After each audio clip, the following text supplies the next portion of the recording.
Coming up on All About Android, it's me, Jason Howell, my co-host Ron Richards, and our guest this week, Stacy Davino, the mistress of Android. We talk all about Android 12, which was officially released. Sort of. It's a different release this time around. We talk all about that. Pixel 6 event finally gets a date. BlueStacks X is bringing Android gaming to the cloud.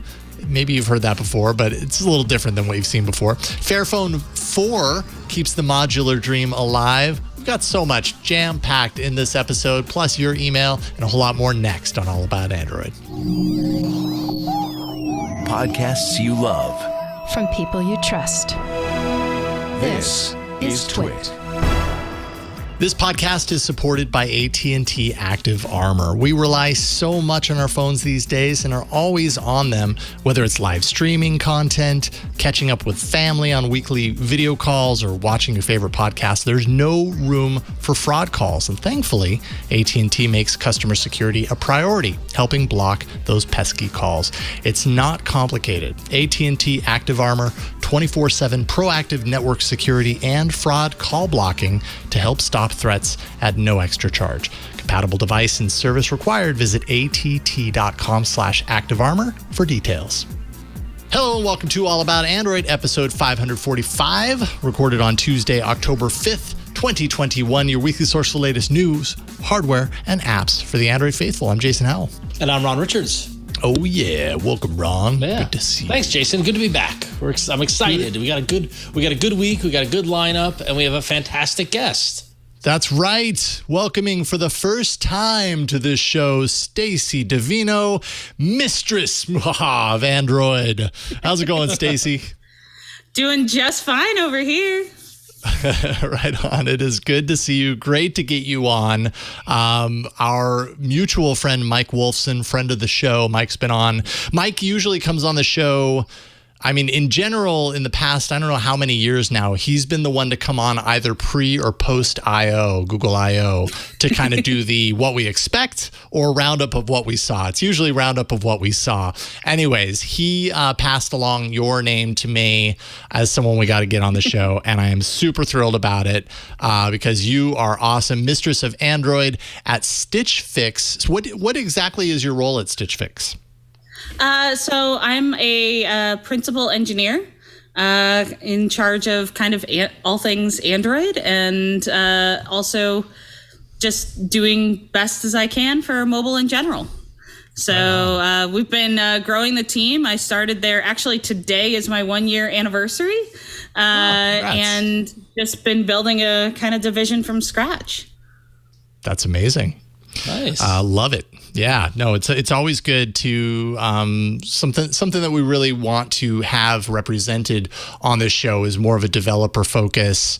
You know, we are definitely fans of the platform, but a lot of the kind of like developer-y stuff, it's like we can talk about it, but there's a deeper knowledge around developer stuff that I think is often lost, at least on me. I can speak from my own personal perspective. So it's really nice to have you on, especially this week, because we got some big news to talk about that might just reach into what you're doing at Stitch Fix and with the Android platform in general and beyond. So, Burke, I hope you're ready with your finger on the button. It's time for the news. Maybe. Well, kinda. Okay. And hitting that virtual button. Now. Well, so much for the Pixel First experience. We're looking for a new name, Google. What's it going to be?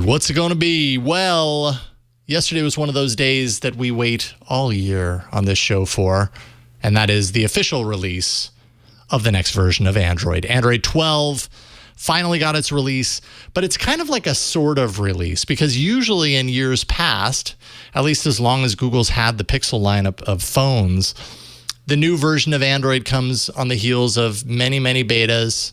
And then we finally get to the day that it's released, and all these, the most recent Pixel devices, last 2-3-ish years of Pixel devices, get flashed and upgraded to the new version of Android 12 immediately.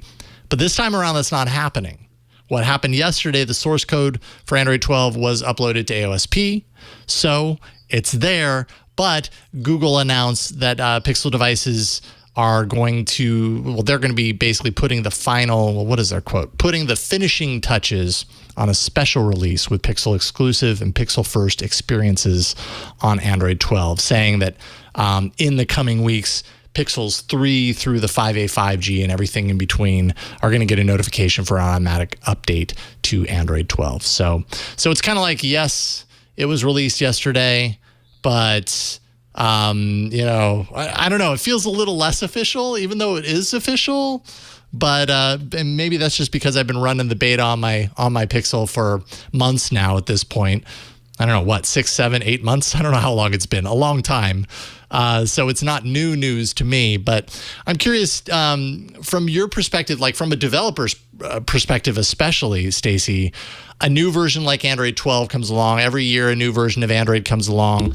What is the pressing kind of like pressure that a team like yours feels when something like this happens? Is it all right, all people on deck, let's upgrade immediately and update our software, update our app to work with this new version? Or is it a kind of wait and see approach? Well, I'll tell you what we do first. And I've always kind of done this, and I think that a lot of other organizations do this as well. But as soon as the beta comes out, download it, throw it on something, start playing with it. Make sure that nothing that you have crashes, or if it does, that it's kind of an expected crash because of something that's going on in the system at this point in time. And you kind of just keep up with that as far as the betas go. But what ends up happening a lot of the time is the actual release comes out and it breaks or adds a whole bunch of new features that you weren't accounting for in the beta. And this is actually something that will make the hearts shake of our iPhone brethren, because everybody just gets a smackdown update at once, and it can cause a lot of heartache while people just go through and fix bugs. Now they've started to do that like kind of pre-release process a little bit, but it's still... Every single time, they're always spending like 2 weeks going, oh, new version, we got to spend all this time fixing things. And we try to make that as smooth as possible on our side so that, we just don't have to do a lot of that. But I think what's more interesting is, while I don't think we saw anything from the UI side that we weren't expecting on Android 12, there's definitely some things that I didn't necessarily notice, or that kind of got better documentation around it from a developer side when it comes to Android 12. So I think that'll be really interesting to talk about. Well, pray tell, because you're going to have a lot more insight into what those things actually are than I am. Like when I look at Android 12, I look at it, just because I am a user and I am a fan of the platform. Ron, I would say that you and I are probably in the same category. We're fans of Android. And so when we see Android 12, we see, Material You and its dynamic color theming. That's going to look really cool. And, oh, wow, all of these widgets are going to be really neat to play with on the home screen. But you've got the insight into kind of the things happening behind the scenes that users like us are not privy to. So I don't know, is there anything that you are familiar with Android 12 that excites you, or I guess interests you on a deeper level, or something that they're addressing here that you're happy that they haven't for such a long time? From a developer perspective, kind of what are your thoughts on Android 12? So I think the one of the things that's a bit of an elephant in the room that does affect users and will absolutely affect developer experience is, how when you would go to the very end of an app and you'd hit the back button, or you hit the back button so many times that it would close the app? That doesn't exist anymore as of Android 12. Really? So, yeah. So if you hit the back button on the release to the point that it would normally like close it out, it's basically sending you to the home screen. Yes. Now. Okay. I think I've taken that for granted. I think I've adjusted to that or something. Yeah. So now if you really want to close an app, you actually have to deliberately close an app, right? Like you have to do it either from the recents or, some other avenue, go through settings, whatever it might be. to physically close it. So that's going to be pretty interesting in terms of handling back button behavior for pretty much all apps in terms of like the root launcher thing. And it gets a little bit more interesting how we've kind of pushed everything towards single activity applications, which I guess is like a really specific thing to call out for developers. But it used to be that you would have like multiples and back button would just close stuff out. But now we're kind of keeping in a live state to a certain degree in your apps, or we're relying on the operating system to like pause the apps, right? To perhaps a deeper state. And you just need to watch your garbage collection and all this other kind of very technical mumbo jumbo-y things. But I'd be interested to know like how many applications end up having a problem with this, or how many people haven't like taken this into account. So that might be a little thing that's a little bit interesting.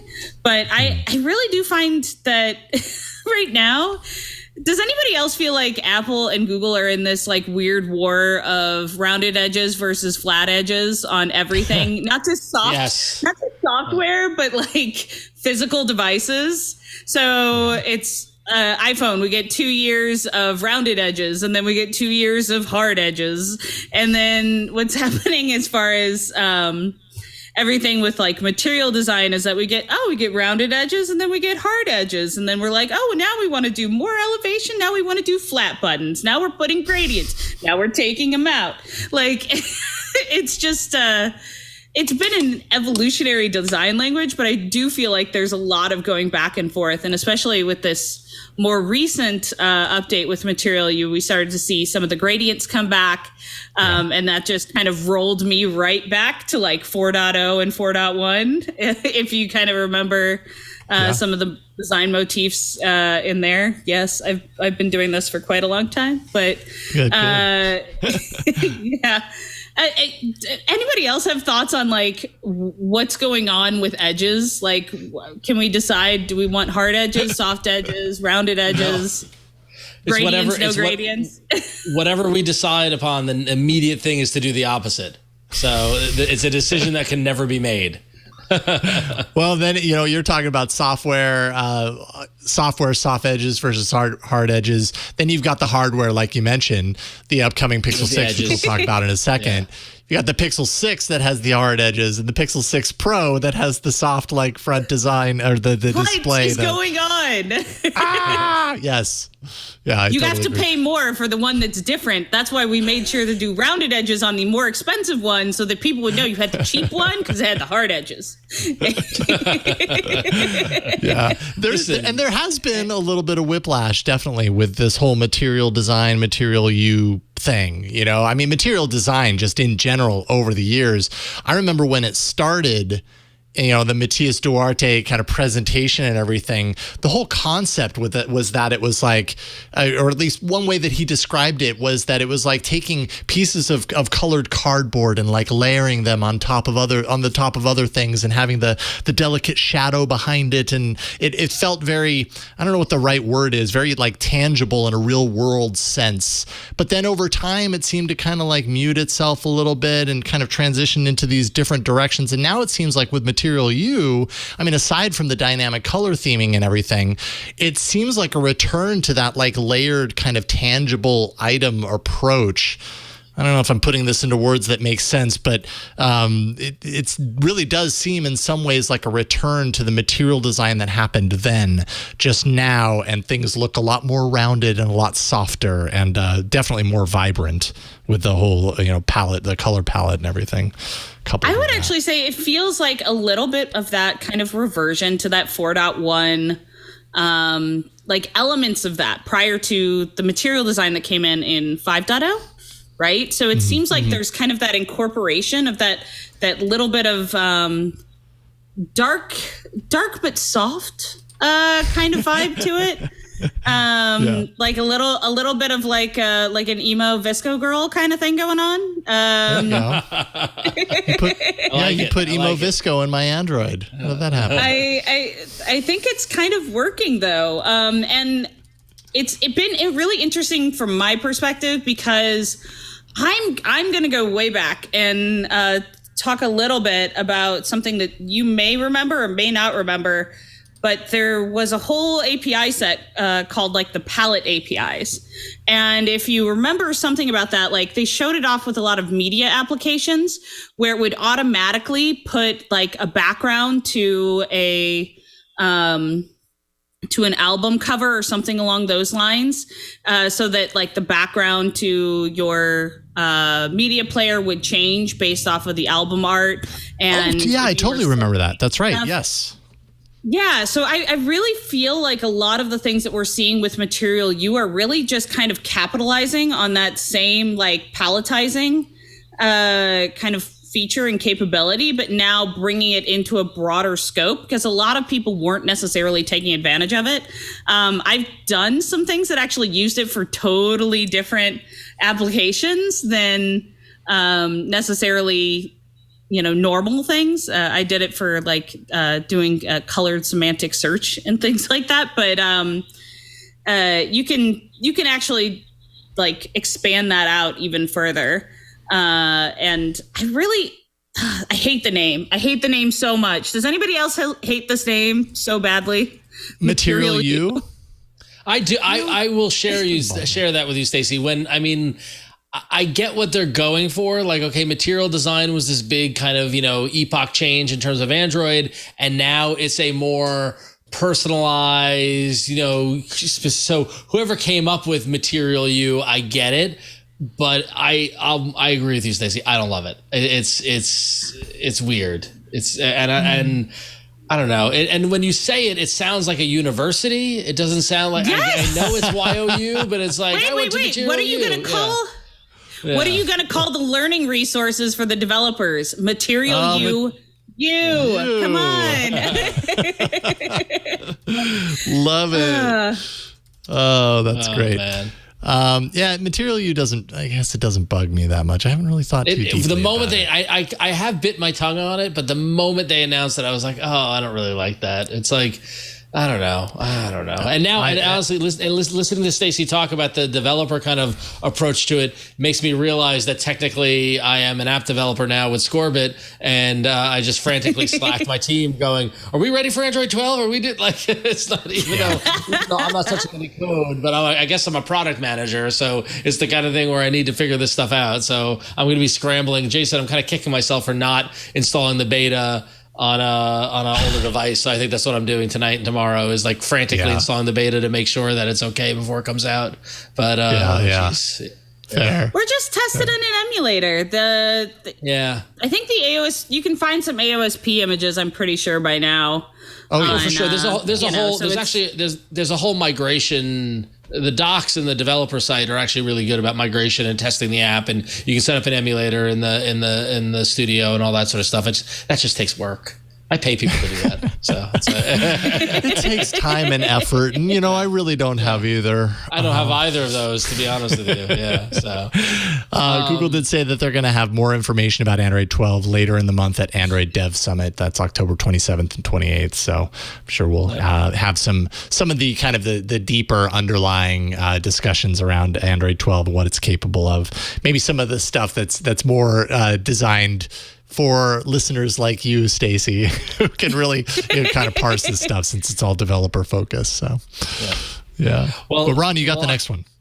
Well, yeah. And I mean, October 27th, 28th, just around the corner. October 28th could be a big day for Android. But they did finally announce a big day for all of us in the Android world. They actually had said in the official Pixel launch of Android 12 yesterday that Google had touted it in a couple of weeks. But then today they went and announced that the Pixel 6 event is happening on October 19th at 10 a.m. Pacific, 1 p.m. Eastern. So we are going to finally get the official launch of the Pixel 6. It all kind of makes sense now. All right, so coming on October 19th, I'm looking at the wrong calendar. I was going to say Friday. Coming on Tuesday, October 19th, again we want to thank Google PR for aligning with us so that they'll do the announcement that day, and then we can talk about the show that night. Thank you, Google. I'm glad that we're finally in sync. 10, 11 years later, we're finally in sync. But So the things that we're expecting at this, obviously, of course, are the Pixel 6 and the Pixel 6 Pro. We've already seen them out in the world. In fact, they're in glass boxes at the Google store in Manhattan. You can go look at them if you want to. But we're hoping to see either one or two foldable Pixel devices that we've heard so many rumors about and so much speculation and leaked documents and things like that. So hopefully the one more thing is the foldable devices. But this time around, it's unlike previous years, it is not being touted as a made by Google event, rather a Pixel fall launch. So it's previously they had the IoT and Nest and all that sort of stuff in the home and all the different devices out there. This is just focused on the Pixel. So any hopes of Nest refreshes or, dare I say, tablets or Chromebooks or things like that, maybe not. But we'll see. You never know. These could surprise us. So in 2 weeks from tonight, we will be talking about what was announced. But Stacey would love to. I know we're talking about hard edges and things like that, but Stacey would love to get your thoughts on what we've seen from the Pixel 6 so far. Do you like the new? It reminds me of a makeup case back design with the phone. The kind of like I feel like it would flip open to like show lipstick or eyeshadow or something like that. But like the new Pixel 6 design. I have an Alyssa Edwards palette right here. Yeah, there it is. So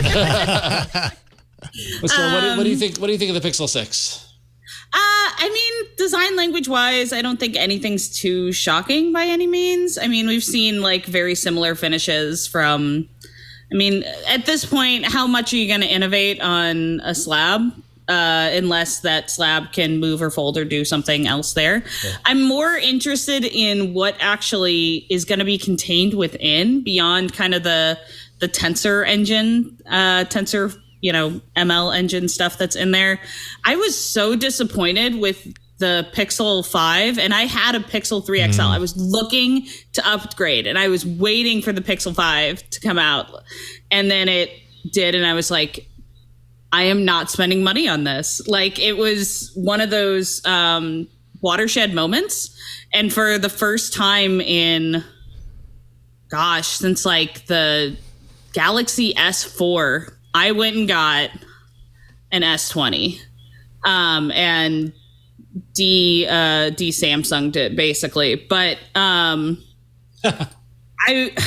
want this to be good. I want to be motivated to buy a Pixel phone again, because the 4 wasn't really exciting enough for me to spend money from the 3, right? And I'm somebody who historically would buy a phone every year, but 4 was not anything special from the 3. The 5 was very disappointing given the competition. Especially in the camera department. And I'm just hoping that this next one, it brings it back, because that was my favorite thing about everything with the Pixel was honestly the camera, some of the functionality pieces that I got. I know I never used the stock launcher anyway, but I just want a phone that's worth the update and worth the upgrade at this point. And I wanted to get a foldable, but I have a toddler, and like that just doesn't seem very responsible. Yeah, there's a lot of things that can go wrong with a toddler and a foldable. I have to imagine that they can only make those hinges strong enough, strong to a point. But yeah, I'm excited for the Pixel 6. I think the design is interesting enough. But you're right, Stacey. There's only so much that we can do at this point. You know, the design of smartphones outside of these kind of edge cases of foldables, because I still don't feel like a foldable smartphone is quite in the mainstream yet. Maybe we're on the border of that happening.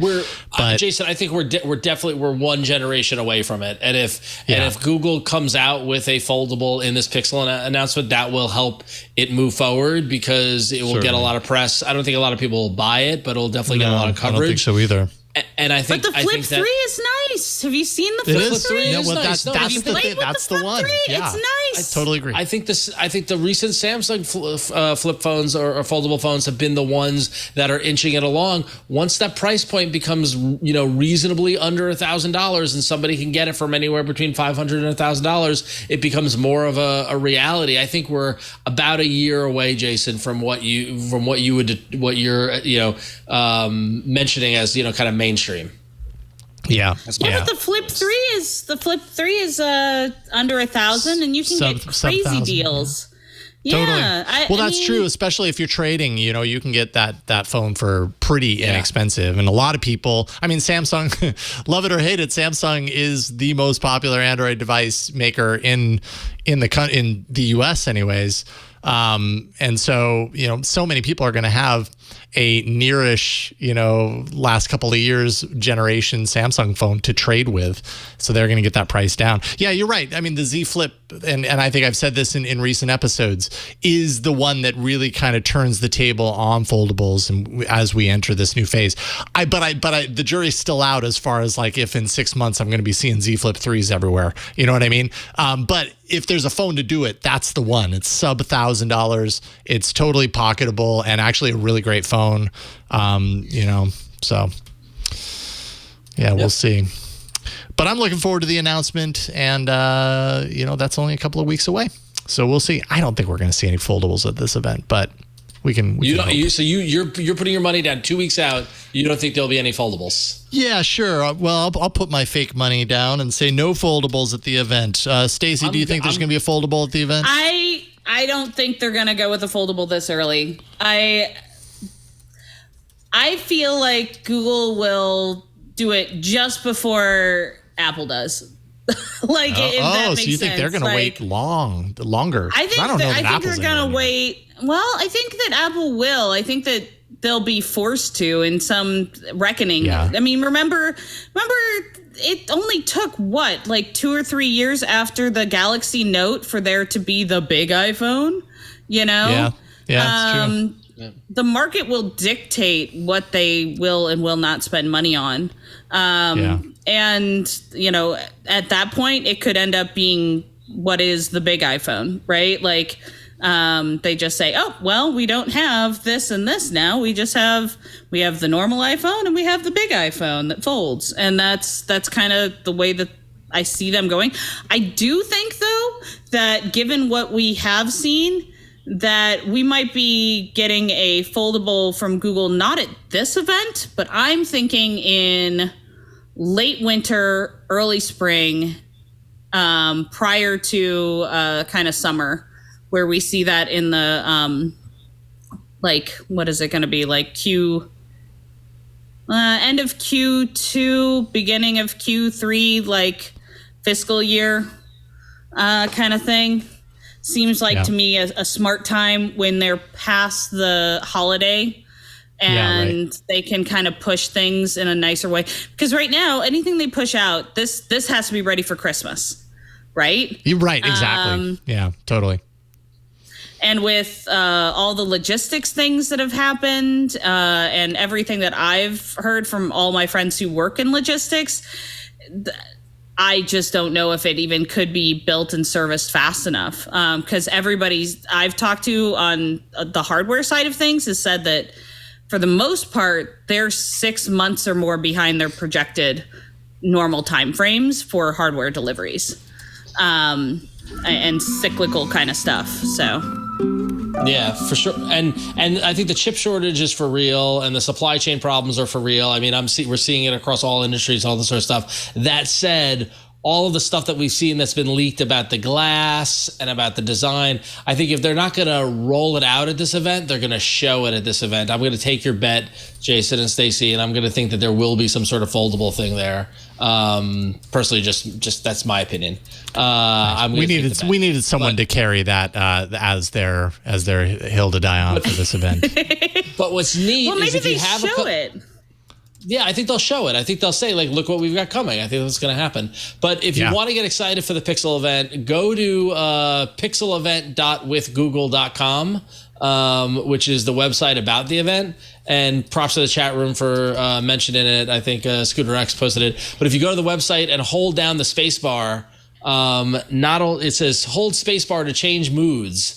And not only does it play some nice music, but it goes into this fascinating animation that is all Material You laden to get you a little more familiar with what's going to happen in Android 12. And you're seeing widgets and you're seeing volumes things and clocks and all this sort of stuff. So very funny how they're tying the mood of Android 12 and the Pixel device in together with this little demo. So should be interesting. You know what I just realized while watching that? Something that we haven't seen on our Android 12 betas yet is for a slider. Usually it's just a straight line, but on that little thing, it was a squiggly line. It was, I saw that. Line slider. Yeah, that's saw what that. If you can choose a squiggly line, that'd be cool. So yeah, squiggly lines or bust. Okay. Let's take a break, and then when we come back, we're going to talk all about some hardware news, but we've got to thank the sponsor of this episode of All About Android. This podcast is supported by AT&T Active Armor. We talk about it on this show all the time. We rely on our phones these days on a deep level. We're always using them, whether whether we're live streaming content, if we're catching up with a family. I just had a video call with my dad earlier on weekly video calls, or maybe you're watching your favorite podcast, maybe this one, maybe another one. It's okay. No shame. There is no room for fraud calls. And especially lately, I've had these moments where I'm on my phone, I'm doing something, I'm actively engaged with something, staring at the screen right when a fraud call comes through, or something comes through, something unidentified, and I know, I better not answer that. It breaks me out of my rhythm. I don't like that. I like to stay in my rhythm. It's inconvenient. It's unnecessary. Nobody's got time for that. Thankfully, AT&T makes customer security a priority, helping block those pesky calls. And it's not even complicated. AT&T Active Armor, 24/7 proactive network security and fraud call blocking to help stop threats at no extra charge. Super cool stuff. Compatible device and service required. Visit att.com/activearmor and you can check out details there. att.com/activearmor. And we thank AT&T for their support of All About Android. All right, let's jump into some hardware. We've got some cool stuff in here today.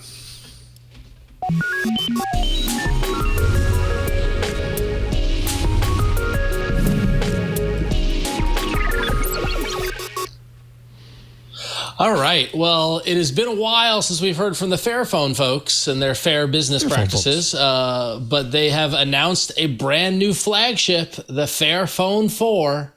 And I'm very excited about this because, as everyone knows, I love a good modular phone, and the Fairphone is keeping the modular dream alive.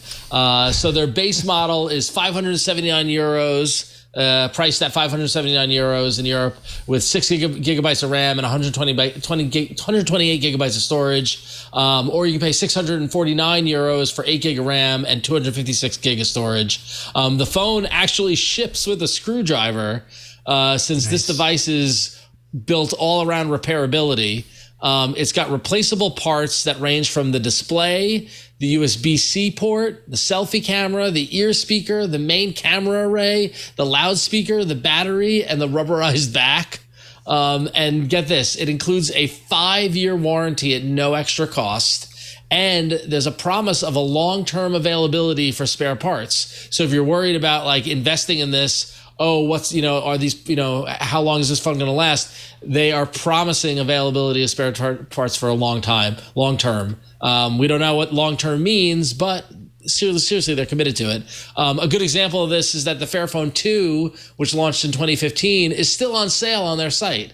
So a 6-year-old phone they're still selling, which is fascinating. They might just have a ton of inventory. Who knows? But Fairphone also has a strong commitment.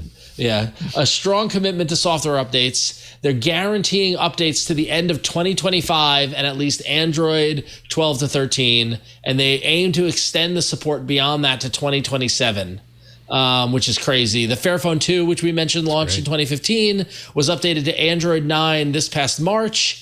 And they even did this without any help from Qualcomm, who abandoned the chip on the device 5 years ago. So you can pre-order this on October 25th. It's going to be released in Europe and the UK.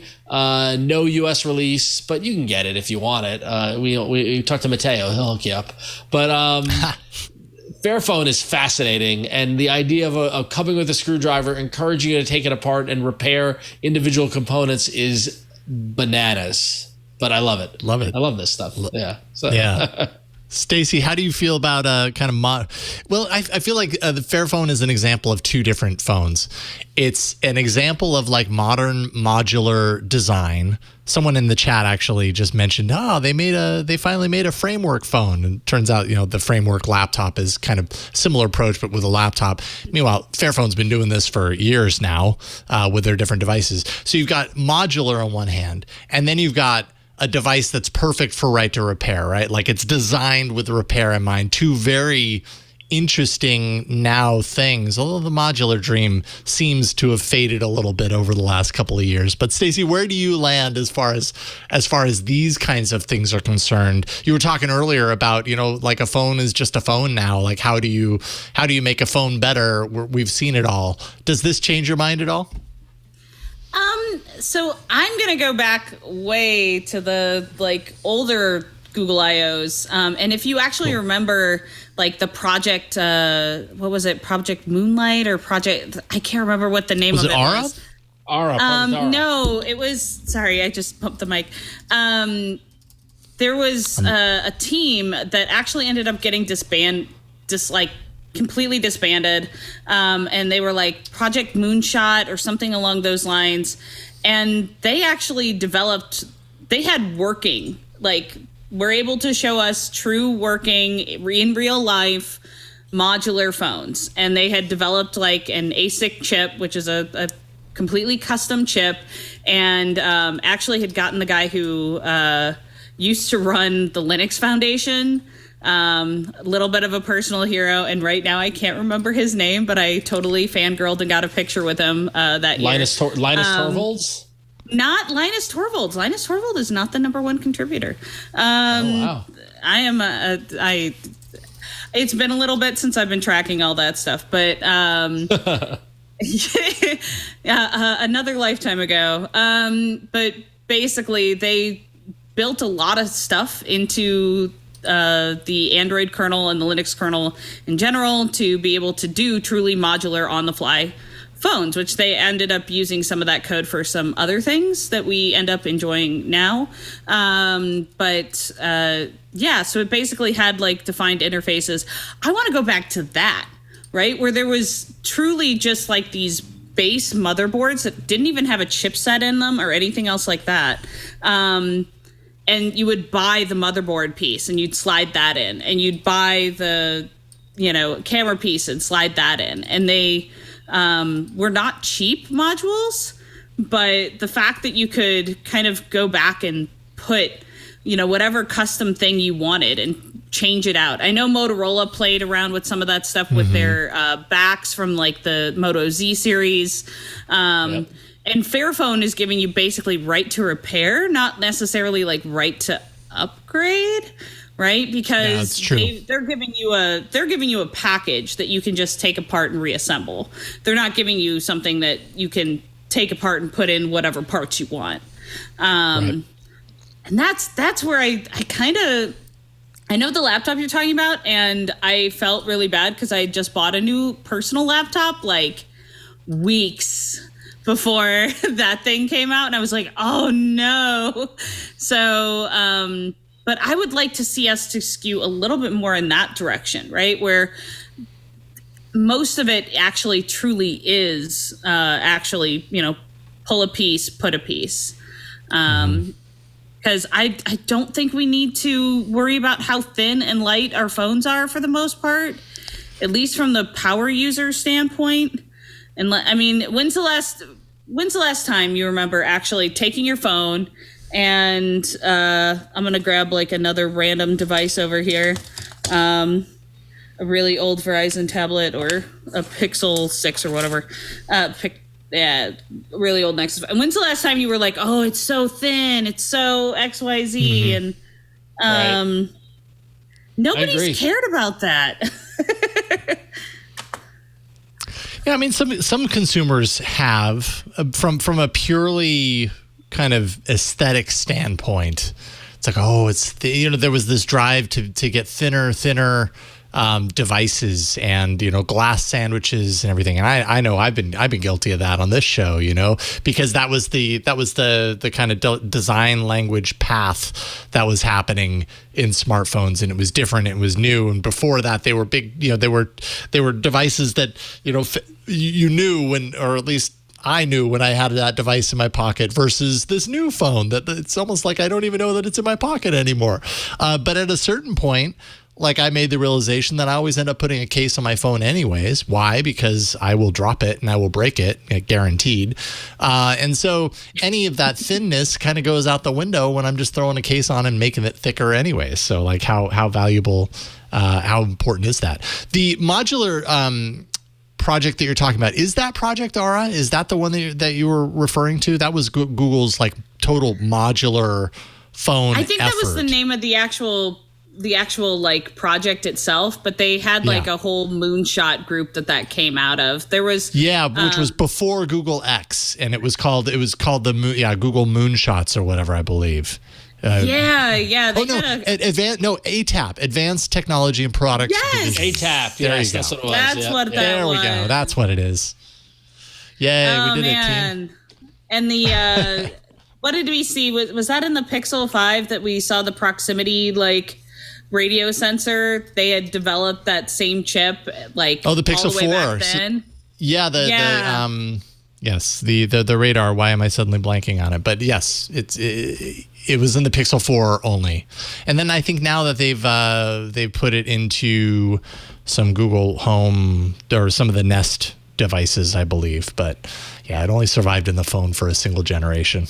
Solely, thank you, Burke. It didn't really make sense. Yeah, I wanted to be like on my mouse or something like that, where it was going to be like an actual third-party object or something I could embed in clothing or something along. That's actually what the original application was going to be, was in smart clothing devices, and they showed it alongside like the Levi jacket, right? Didn't someone get that, Jason? Did Michael Fisher buy that jacket? Or we had Michael Fisher on, and he had it, and he showed it off. That was tied in with Project Jacquard.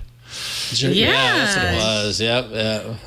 It was. I will say of my Google I/O memories, when we used to actually go to Google I/O. Hopefully someday we'll get back there. That was one of my fondest memories, was sitting in that Google project, like their X division, or I guess it would be the ATAP demonstration of where they revealed Soli and they revealed Jacquard. And I can't remember what else, but those two things stole the show because you just hadn't seen anything like that before. And the idea of like Google creating these things that someday they would be injected into their hardware just seems so scientific, is so sci-fi. And then it kind of happened, and it was like, oh, well, I guess that's okay in the phone. Like, it's cool that it's there, but it doesn't really, I don't know, not that cool. Promised more than it could deliver, I think. There was one more thing that was kind of the creepy one that everybody just decided that we're not talking about it afterward. If you remember that, it was based off of you as an individual and the way that you were interacting, and your facial expressions would actually determine whether or not it was actually you that was in front of either your laptop or your phone. And it could do it based off of either just your facial expressions, but part of it was also the way that you interacted with the device was with some reasonably high level of certainty. It could actually determine whether or not it was actually you that was using the device. It was some stupid number, over 90% or something. I completely forgot about that. That's right. So this was all 2015. I'm trying to remember what that part was called too, but that was their group of renegades show off what they're working on with Regina Dugan. Interesting. So let's see here. What else do we have? Well, we have this. It's a leak from Lenovo. So sometimes things are just kind of hiding in plain sight, and apparently this was. Lenovo hasn't announced it officially yet, But the company has apparently been working on a gaming console running Android, like a handheld console called the Lenovo Legion Play. There were some leaked images that were apparently meant to be part of the company's Mobile World Congress 2021 presentation. Those images were actually embedded in the Lenovo product pages, so the web pages, hidden in the source code, seemingly in plain sight. So apparently someone finally discovered them. Text that accompanied this particular hardware said Lenovo Legion Play is the first Android cloud gaming console. The console lets users play hundreds of cloud games, stream their game library, play mobile games. It features 7-inch 16:9 FHD bezel-less, although it looks like it has a bezel to me. But anyways, display, HDR10, built-in controllers, dual speakers, dual vibration, 7,000 milliamp hour battery, blah, blah, blah. Our developer program is open to all game developers, coming soon to select markets. We have not actually seen this handheld. It's possible that they've abandoned it. This was supposed to be shown off at Mobile World Congress. But yeah, and then there was mention of another phone, which I didn't include because I think it's a water-cooled, gaming handheld or gaming phone.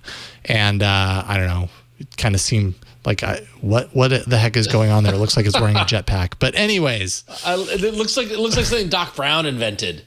Yes. It's kind of awesome. 1.21 gigawatts of amazing power in your smartphone.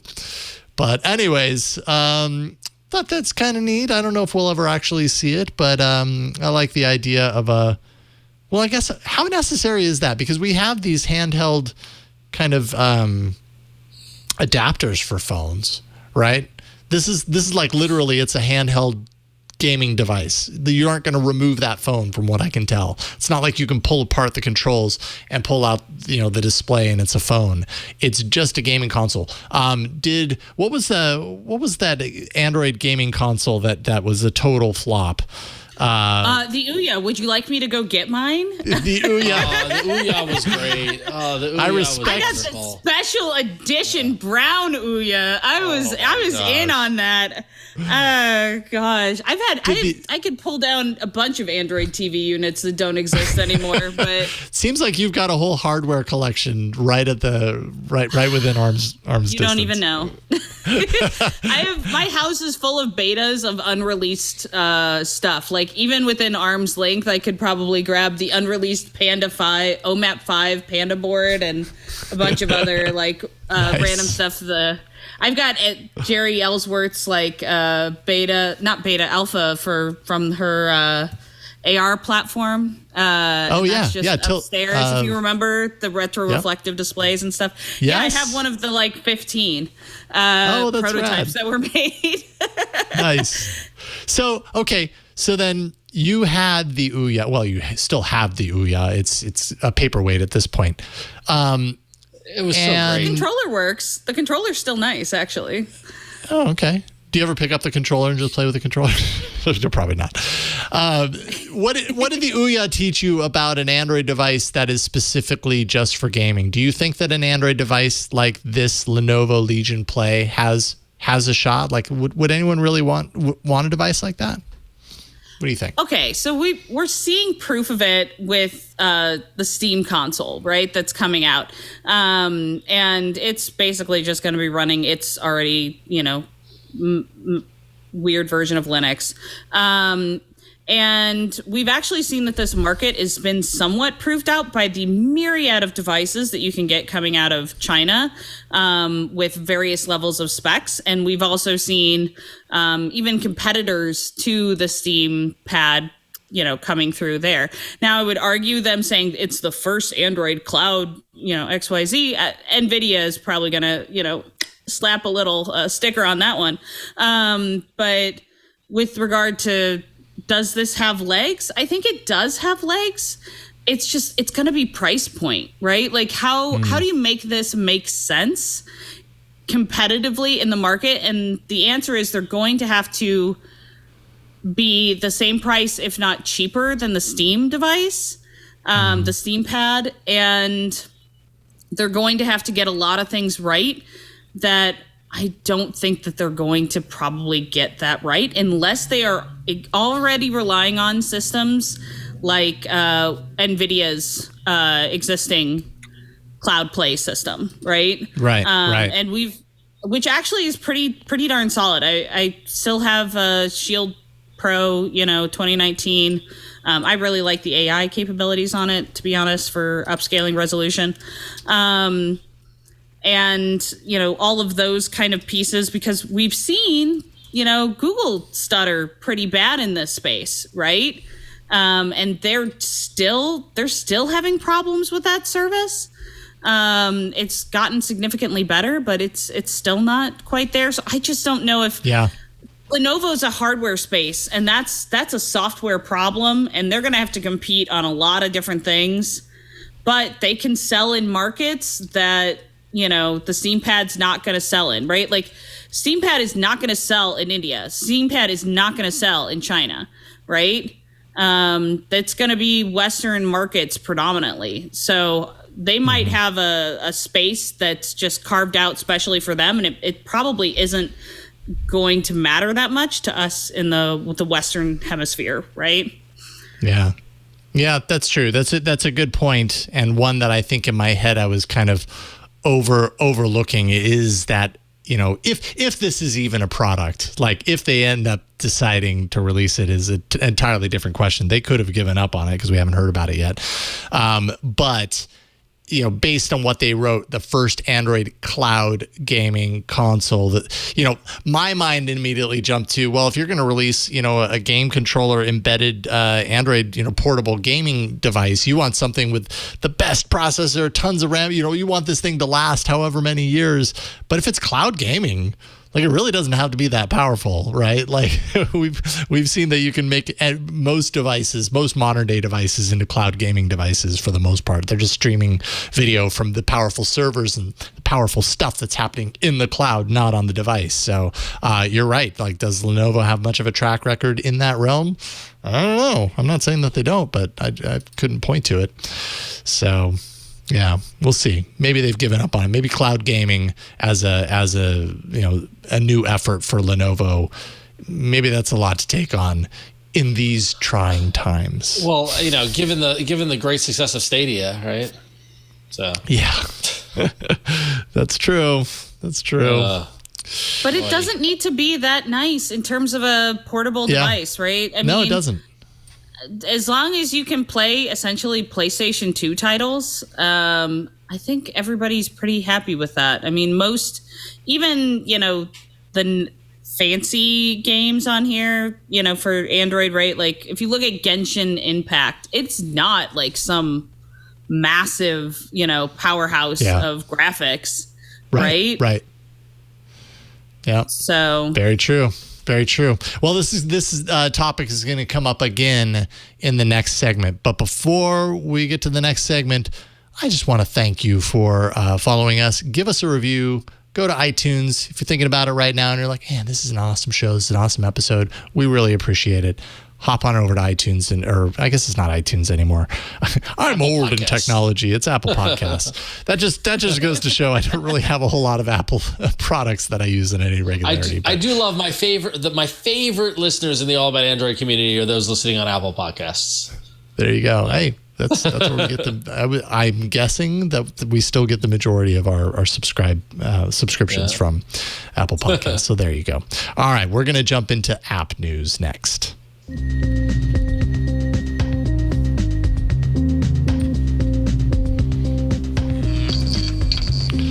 All right, we'll ramble through some of these items. First up, and this is, talking about hills to die on. This is probably one of my hills to die on as relates to Android.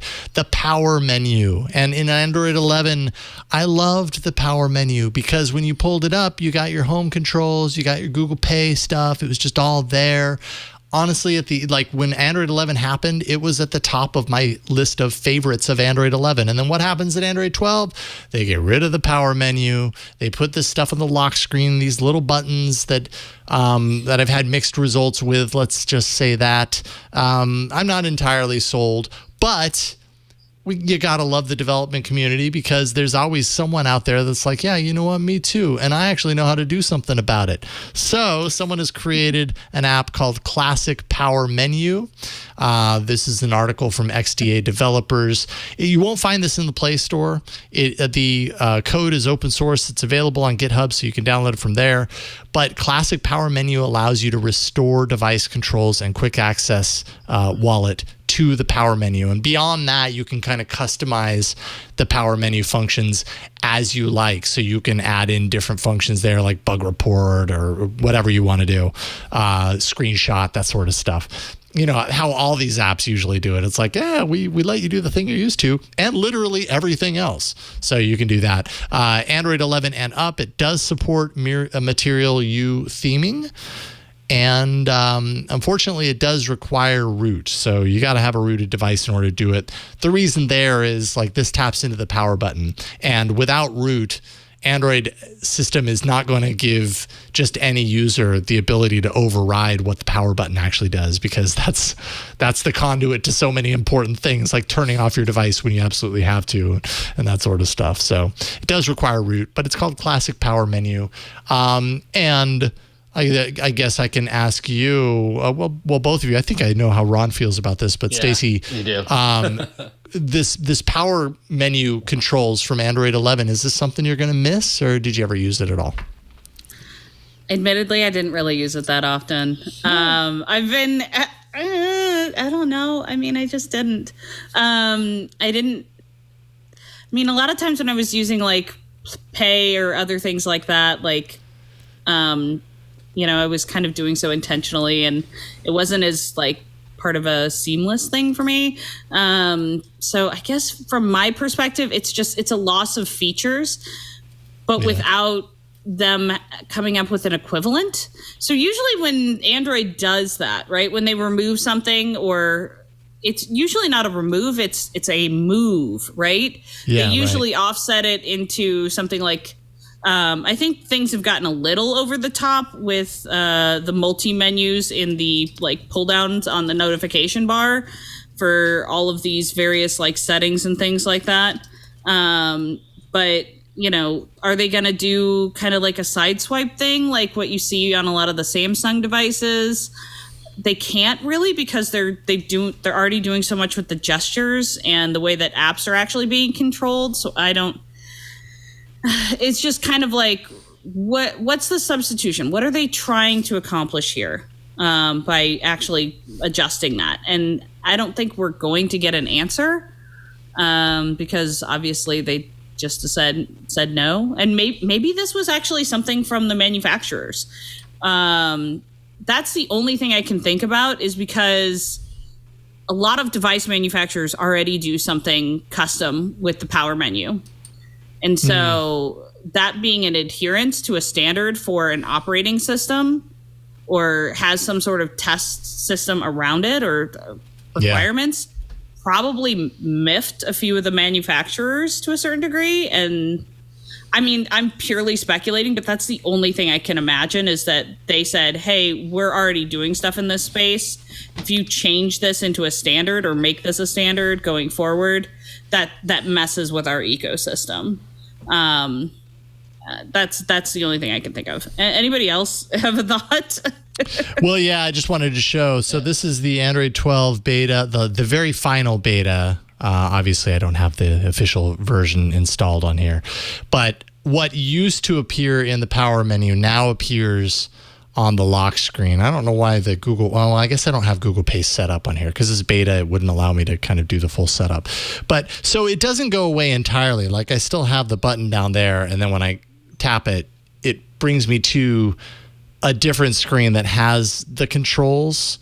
And again, probably a part of this is just me changing over time. You know what I mean? Like once I'm using this for a number of months, you know, they only put this in the last beta, and I'm just not in the habit or the routine. I was so in the habit of holding down the power button to get to these things. Now having to get to it through the lock screen, like as I'm showing it off here, I'm realizing like, well, it's really not that hard. Like it is just kind of there. But it does require me to be on my lock screen in order to do that, unless I'm, go to quick settings. That's another way to do it. So, but I think you're right, Stacey. Sometimes Google will remove something, and the thing that they replace it with is a not quite as good replacement. Like, it's a replacement, but sometimes it's not quite feature parity between the two. And I suppose here, I guess it's feature parity. It's just change is hard. Change is always hard. That's clunky, right? Like the little bottom menu, if you think about it from like the touch space side, being in that bottom left corner is really hard to deal with. But then remember, if you also look at the way that they're currently doing that spacing, they've obviously left space for doing the front fingerprint reader, right? Oh. On that. So. Boop. Yep. So yeah, you're right. Like that whole area is there. So they can't put anything in that space, design-wise. Right. That's interesting. That's right. The Pixel 6 will be the first Pixel with a front-facing fingerprint sensor, getting rid of the hardware sensor on the back. We'll see how that goes. I haven't really loved it. From my side, at least. Well, because you're on the S20, right? Front.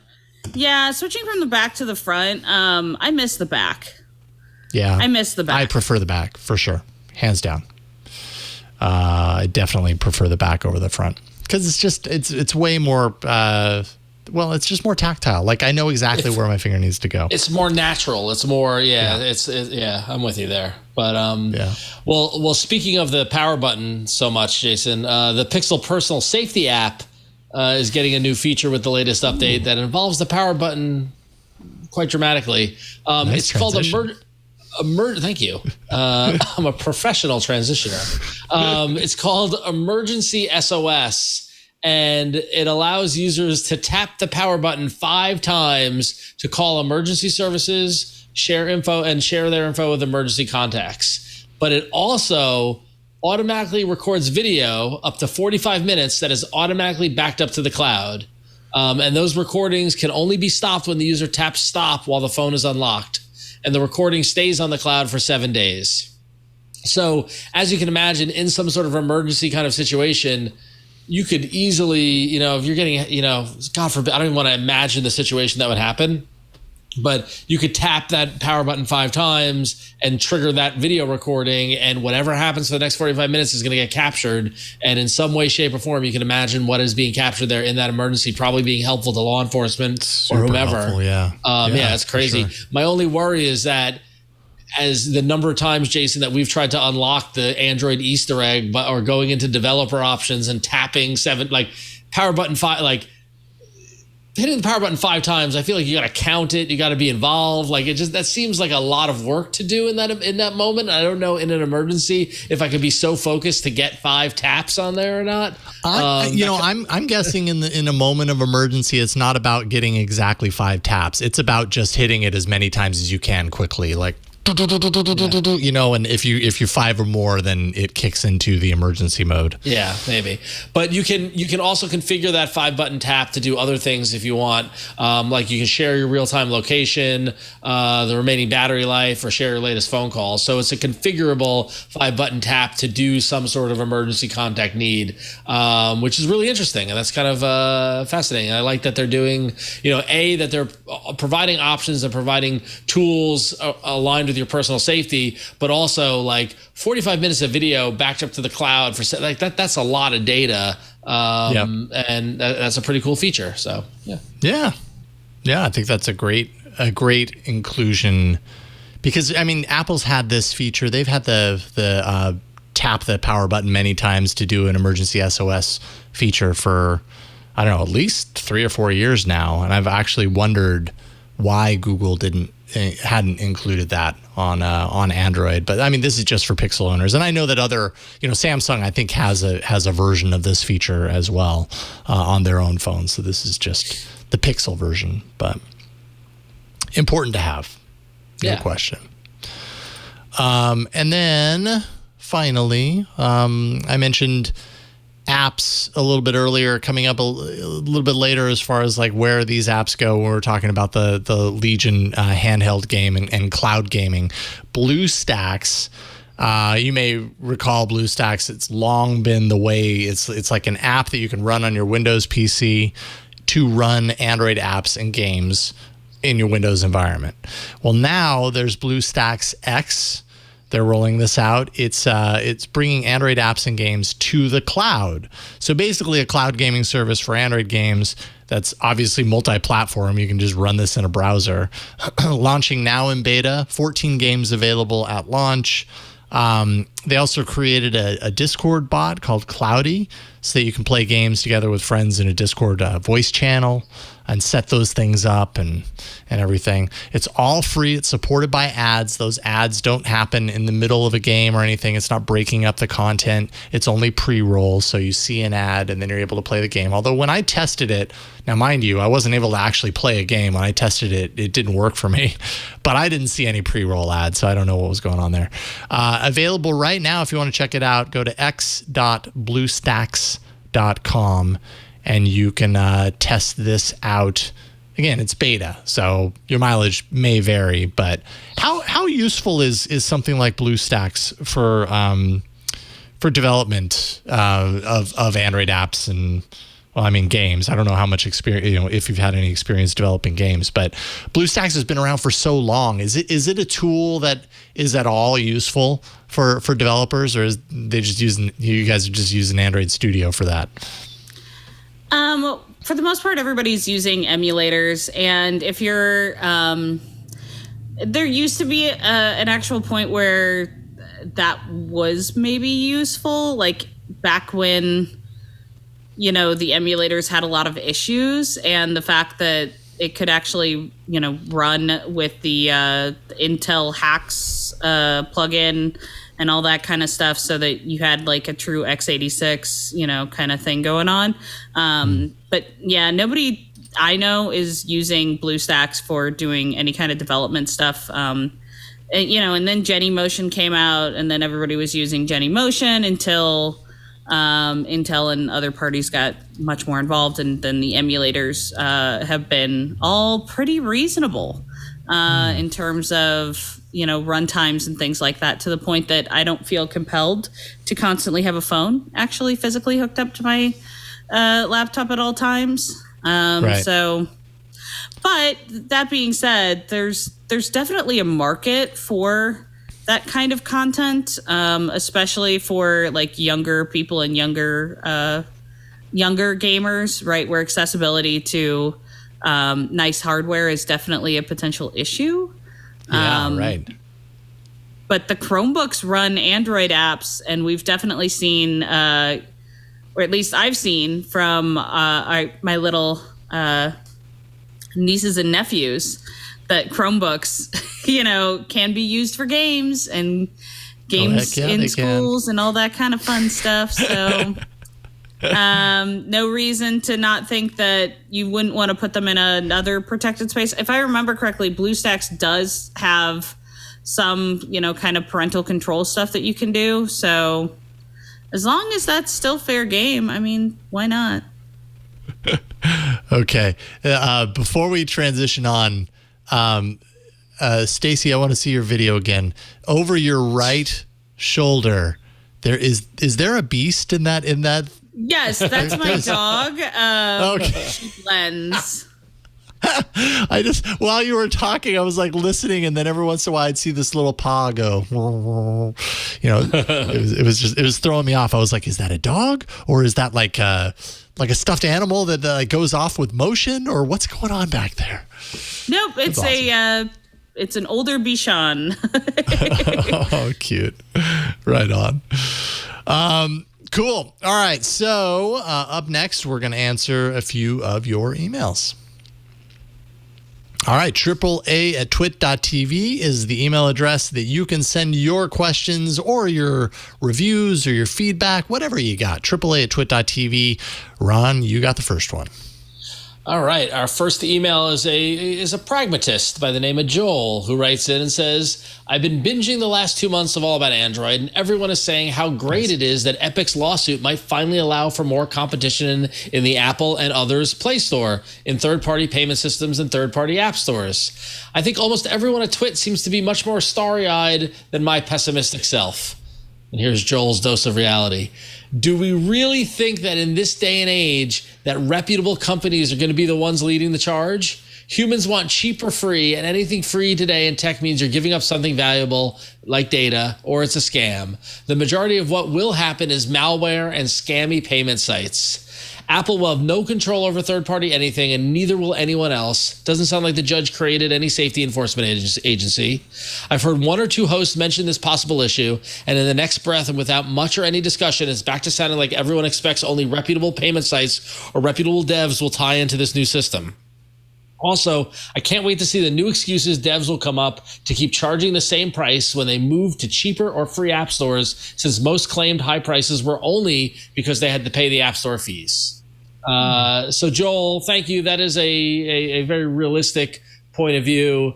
And I feel like at that point, in that reality that you're presenting, it becomes, up to the consumer to decide, or kind of buyer beware, kind of, which is just like any free market system. I don't pay a tax, or the seller, the manufacturers don't have to pay Target extra. Well, that's true. They do with Walmart. They do pay extra to be on their shelves. But I guess just in terms of hopefully we'll be able to decide where we want to spend our dollars and what our value is and all that sort of stuff. I think it definitely opens the door for more potential good in the marketplace. But you're right. There's always the potential for bad.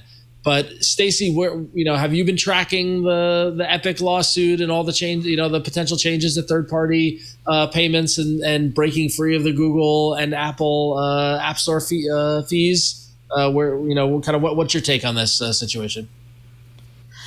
Well, I think this is what happens when you start making things no longer seem equitable, right? So the whole reason this happened was because Apple was taking 30% off the top. Yep. If somebody takes 30% off the top, they better be offering me a really, really compelling reason as to why, right? And you could say the same when it comes to recruiting agencies and things like that. Oh, we're just going to take 30% off the top. If somebody told you we're going to take 30% and we're not going to really do anything for it, we're not really going to give you great service or make sure that, you have your own representatives and all this other stuff, and you're paying them millions, potentially, up to $1 billion over the lifetime. It's understandable why that ended up the way it is. Now, Joel is 100% correct, in my opinion, that we are going to see some really scammy stuff, more so than we do already. And I really wonder what kind of assurances these Play Store and the App Store are going to be able to provide to consumers, if they're going to do something along the lines of hey, beware, this this payment is not Google secured, or this service does not have XYZ, and maybe they'll actually require that there be some sort of notification to the consumer of outside payments, which I don't think would be a compliance issue. There's got to be something that tells the user, hey, just be aware that this thing's going to start asking you for money, and it's going to start asking for credit card info. And to a certain degree, we probably should be having something along those lines for any of the other retail applications that take credit card, right? Like any of the shopping apps that I've basically made most of my career on. It seems logical, right? And, some sort of third-party assurance or something along those lines, because otherwise, yeah, it's going to get really dicey for, folks who don't work in tech and don't understand how all this stuff works, and it shouldn't be implied that they need to know that in order to use a phone, basically. Yeah. Yeah. Really good points. Love it. And so true. Excellent. Well, thank you for writing in. Sorry, it was cutting off on my screen. Joel C., thank you so much for writing in. Maybe next time you'll get the top spot, and you'll see what got the top spot here in a moment. But first, second email. It's Kenny L., who wrote in to say, I just finished listening to episode 544.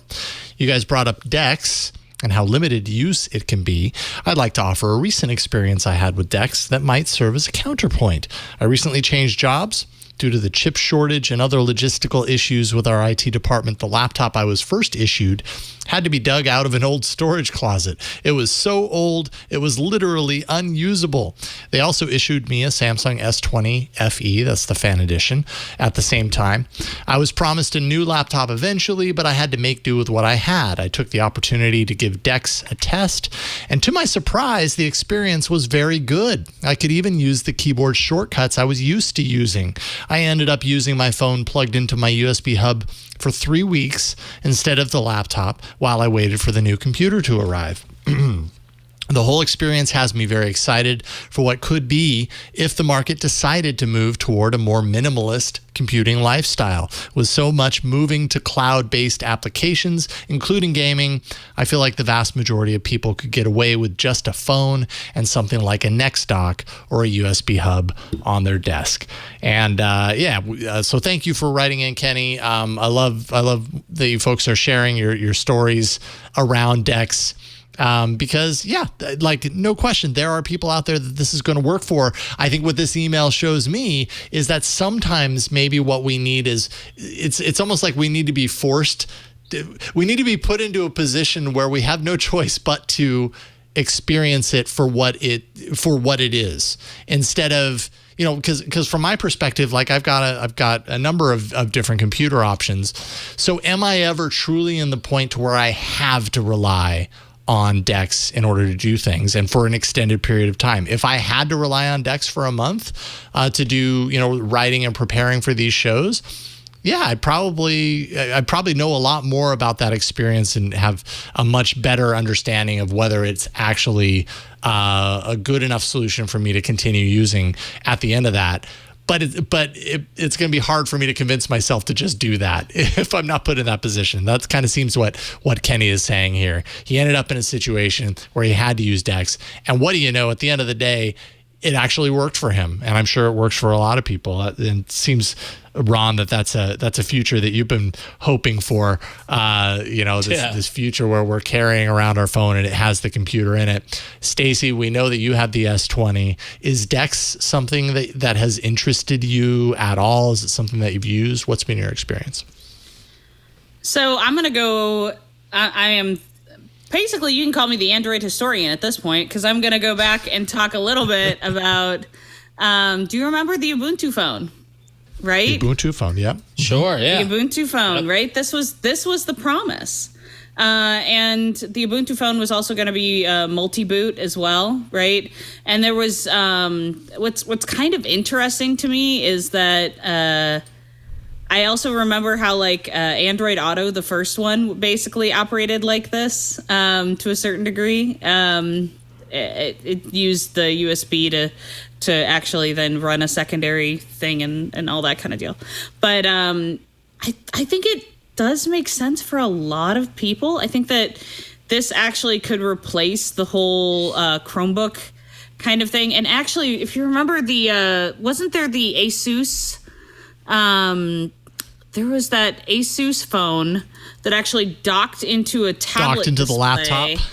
And then you also remember the Motorola one, right? The Motorola was it the Moto X that actually docked into the back of a physical laptop dock, and then it became a whole Atrix. Was it the Atrix? Yes. Was it the Atrix HD? Or Droid Bionic Lap Dock. There's a few of them I'm finding. Yeah, the Atrix 4G laptop dock. Yeah, I'm finding a few of them. And then there's the Droid Bionic. I worked on that phone a long time ago. Oh, yeah? I used to my first job, like official Android job, was doing R&D for phone manufacturers. Cool. And as well as certification stuff. So I definitely have some antiquated. I have some funny stories in that area, but I don't know if I could ever tell them on because certain Someday. companies are very litigious. Yeah, so I completely forgot about the Atrix and the dock. I do remember this. Yeah, the phone that kind of docked into the laptop. So this is nothing new, and this was 2011. Man, Right. So we're talking is- about 10 years ago, right? So Yeah. And then the Asus now- Pad phone. Pad phone is the other one that you were talking about. Yep. It's the phone that's the tablet, docks into the tablet. That was always a little funky, but you had to love it for trying. I'm starting to get some visitors. Excellent. I know. Hey, buddy. It's okay. All right. But, It's okay. We as far welcome as- visitors. It's okay. Yeah, no, he's a fun kiddo. And with regard to some of this other stuff, for most people, this is entirely going to make sense, right? Yeah.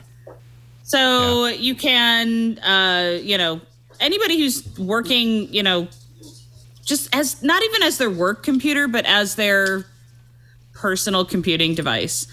Unless you're doing I can't even say that now because there's actually like a pretty competent bunch of IDEs for developers that are on Android for you to actually use. And then, you consider that with the fact that if you're doing any kind of like cloud stuff or,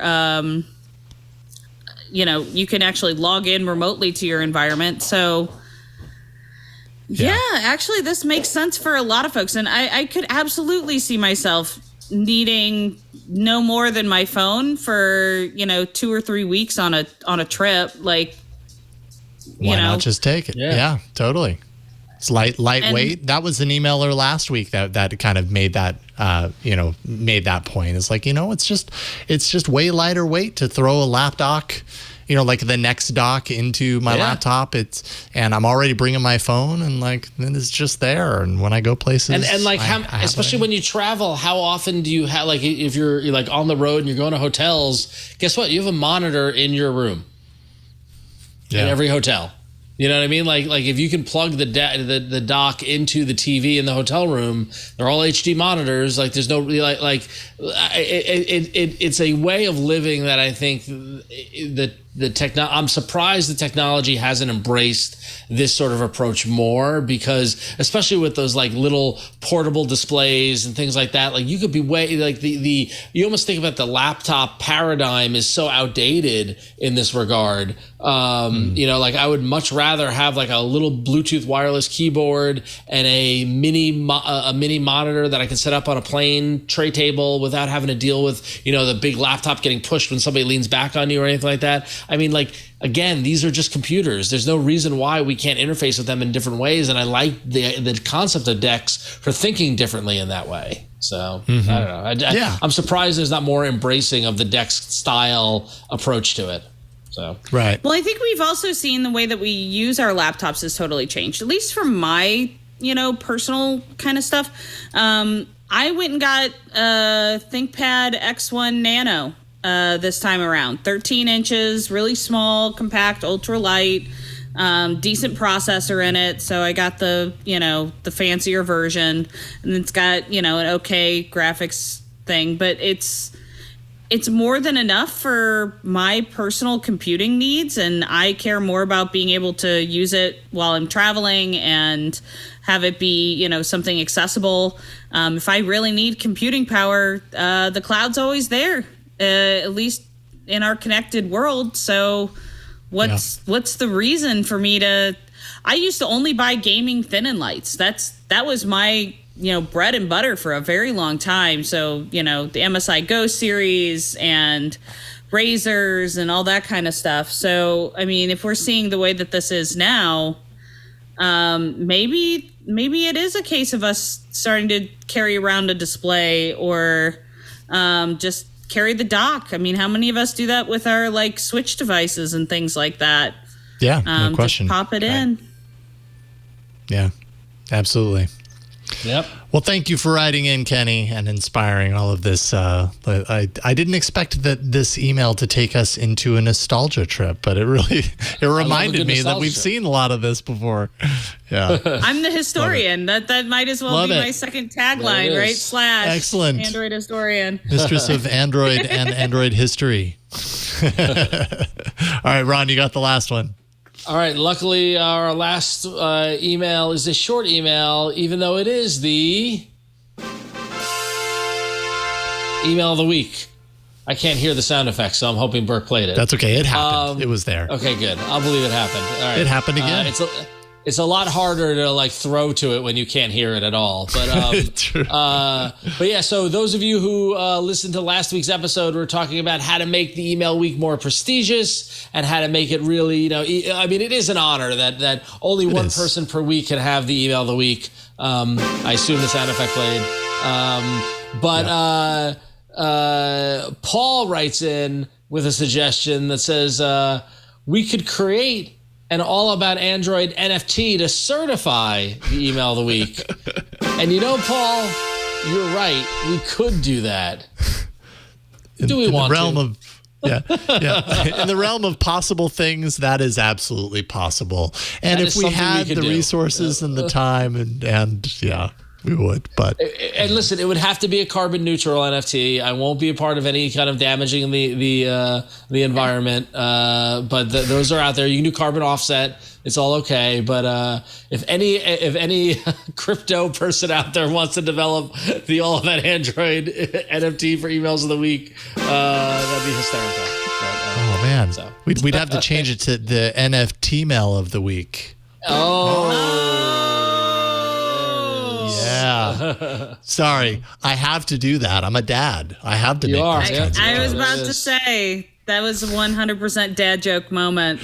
I'm perfecting the art. I'm doing my best. You don't actually have kids. You just hit peak dad joke and they magically appeared. That's what happened. That's how it happened. Yes, I started. It was really funny there for a while, and then suddenly I had kids. I don't know how it happened. Thank you, Paul, for writing in. We do appreciate everyone who writes into AAA@twit.tv. And you know who else we appreciate? You, Stacy, for being our guest this week. Stacy Davino, you are awesome. We have to have you back. This was a lot of fun. Well, I'm so glad, and I had a great time today. Right on. So this is the point of the show where really you can mention, tease, throw, whatever you got working that you want people to know about or where people should follow you or anything. This is really your open opportunity to plug anything you got. So you got anything? At least from my side, hit me up at Does It Pew down in the little bar down there. On Twitter, my DMs are open. Please don't just do a hey. I'm more than happy to answer and help with a variety of things. I also have a Twitter and YouTube channel with my husband focused around retro tech and arcade and pinball machines and all kinds of fun stuff called Texas Nerd House. So you can find us on Instagram and YouTube there. And then finally, I believe November 13th is the working date for what is going to be known as Southern DevFest 2. So if you're familiar with DevFest from Google developer groups, the Southern United States are getting together yet again in 2021, just like 2020, to pull a DevFest together across our entire region and hopefully provide some great educational resources on the free/cheap and all those kinds of fun things. So I believe they're putting together the CFP now, and the target date I believe was November 13th, but I could be wrong on that, but it's going to be really close to it. And as far as anything else goes, not really much. I mean, we're hiring. Everybody else is hiring. If you want to hit me up there. I'm always, even if it's not necessarily with me, I'm always there to provide help for folks looking to make their way into tech or some other capacity. So, yeah, that's it from my side. Thank you, Stacy. Such a pleasure, and we will absolutely be in touch and bring you back again. Thank you. It's been a lot of fun. Ron, what do you want to let people know about? And I gotta say, Stacy, I'm looking at the Texas Nerd House on Instagram, and it's nice. It's cool to see you guys got a Rick and Morty pinball machine. That's pretty cool. One of 750. So we really lucked out on that, and we just got in a Walking Dead pinball machine. And cool. I just posted my World Cup Soccer 94 for sale. So, doggy soccer. I love doggy soccer. Oh, how do you know this game, Ron? Well, I know this. I know this game, Stacy, because even though Texas Nerd House follows me, which is pretty cool, you guys can check out Scorebit over at scorebit.io. I know. Which is my company and my baby mobile app that lets you track your pinball scores, and then you can get a hardware device that connects your pinball machine to the internet. And I believe I know your one of your co folks who used to work with Kevin Rose, right? Yeah, many of both my co-workers. We love Kevin. My partners are Jay and Brian, who both were previously at Dig back in the day. While I was at Revision 3, it was fun. Those are fun times many years ago. But now we're all doing pinball stuff. So go to scorebit.io. You can download the app in the Google Play Store. I'm frantically going to be testing it to make sure it works on Android 12. We passed Jay, I believe, at Texas Pinball Festival in 2017 when they first showed. Was it 2017 or? Yeah, first showed. We gave him some hints. Okay, yeah. So we talked to Jay for a long time, and we gave him some stuff on how we ended up making it track correctly on the EMs. Cool. And because we had shown the previous year a score counting system for EMs that was based off of Arduinos and things like that. But it's cool. Pretty cool, man. If you ever want to talk arcade, welcome to my existence. Pinball hacking is a ton of fun, that's for sure. So, everybody check all that out, and you can follow me on Instagram and Twitter at RonXO. So. It is a small world out there. Small world indeed. Yep. Yeah, no kidding. Let's see here. Big thanks to Burke at the studio for pushing the buttons that make you see all of us at different times, also known as video switching and recording and all that. Thanks to Victor for editing everything after the fact, publishing it so that you actually get it delivered to your phones. You can watch it and listen to it. And everybody else that helps us do the show each and every week. We really do appreciate it and couldn't do it without you. You can find me on Twitter at Jason Howell, doing other shows on the Twit Network, including Tech News Weekly, our interview show with my co-host Micah Sargent. That's every Thursday, twit.tv/TNW. Do not forget, we have Club Twit. This is our ad-free subscription tier. All of our shows with ads removed, so you don't have any ads in the shows. Also an exclusive Twit Plus podcast feed. Lots of extra content, one of which I'll talk about in a second, and a members-only Discord, $7 per month. That extra bit of content that I was going to talk about is Steve Gibson, our security guru on Security Now. He's sitting down with a fireside chat with Ant Pruitt, and that's going to be for Club Twit members. This is going to happen on the 8th of October, so 3 days from now. So, you know, if you're a subscriber, if you're a member of Club Twit, you can watch that. If not, you can always subscribe and check it out. It's probably going to be pretty darn awesome. Twit.tv/Club Twit. Also want to mention, we are now in October. Guess what? That is me, really, for this show, I'm starting to put together things for the end of year best of. You can really help me out a lot if you can think of a moment from this year that you've particularly liked that I can pull out and put at the end of year best of. Twit.tv/best of. I would really appreciate it. I've got my hands full on this one this time around. It's that time of year. Yeah, it is.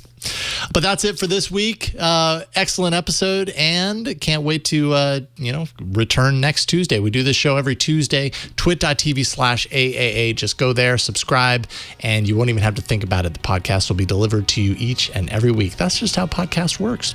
Thank you so much for watching and listening. We'll see you next time on All About Android. Bye, everybody. So long. Hey, you don't have to wait till the weekend to get the tech news you need. Join Jason Howell and myself, Micah Sargent, for Tech News Weekly, where we talk to and about the people making and breaking the tech news.